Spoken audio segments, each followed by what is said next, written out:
So I'm here. Finally, I got him. Jaba, the HeadRef on the CPL field. So Jaba, how have you been? Yeah, been very well.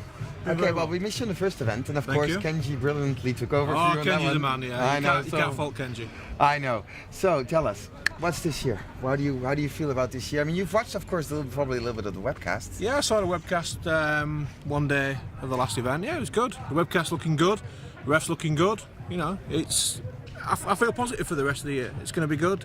Obviously, hopefully, weather will stay nice in Germany, and then we've got the beautiful event that's always fantastic in Britain, in Basildon, with the beautiful sunshine every year. Maybe once or twice not, but and then obviously the final event in France. So it should be a good rest of the season for me. Okay, and so explain to the people at home, being a ref on a field, because you're of course the boss. I mean, how hard is it? Seriously, I mean.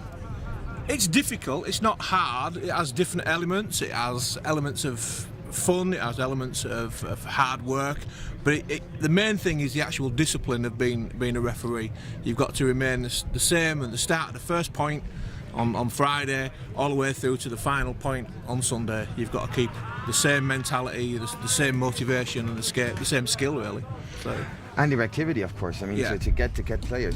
But I mean, a lot of people think we're in Europe. I mean, Europe for us, the face of European refereeing, and a lot of people argue that it's kind of harder in Europe than, for example, in other countries. And you have travelled a lot. I mean, you have travelled to other tournaments. Yeah, obviously I've refed in America, I've refed in Malaysia, I've refed, all over the Far East, Iran even, and yeah, it's difficult, but it's not too different. You're still calling players out who are hit, and you're still doing the same field work. It's not like it's so much different.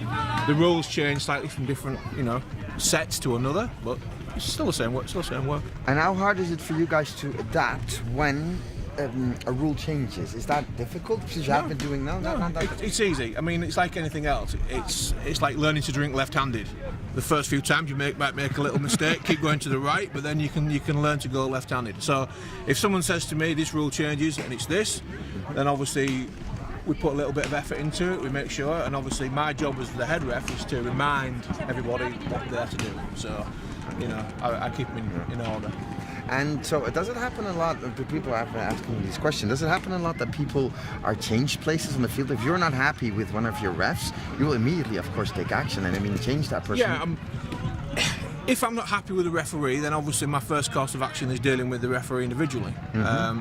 But we change positions on the field to keep everyone sharp and to find out the best places. Someone may be better in a skill set, or might want to keep an eye on them. We have good guys who are good, obviously checking the markers, etc. So we want to make sure that they're near the door so they can check. We have other people who've got different skills. I'm not going to say what they are here on camera because I don't want people to know what we're up to. But the situation is you keep the guys moving around. You don't want to be in field for 3 days because you won't have any elbows or knees left. Simple as. So you've got to keep the guys fresh.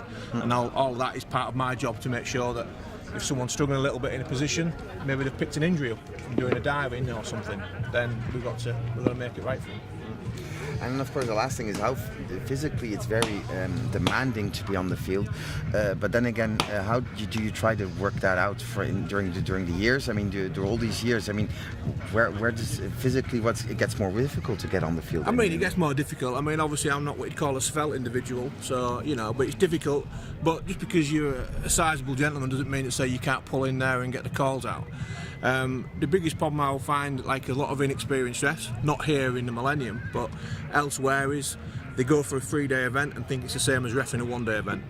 And they burn out on the first day, and then on the second day they can't move or it's impossible. So, but we don't have that here so much. Everyone's to get to the Millennium Series to ref, you've got to be reffing at a good level in your own country. Otherwise, your name doesn't even get noticed. So you won't even get on the plane, as it were. So. Okay, and then of course you've got the players that try to influence the decision, and I think it's something more. Is it more European or more American or more it's more human nature. It's more human nature. Yeah. You'll try to. It's always the ref's fault, isn't it? If you yeah, I mean, you can say it's always the ref's fault. I'm not here to blame players. If they want to blame me, that's up to them.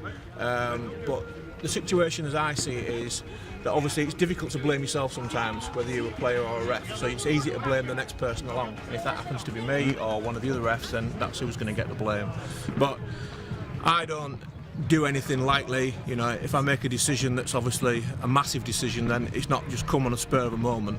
It's a thought process that goes into it. So I'm not going to actually penalise someone for something so stupid.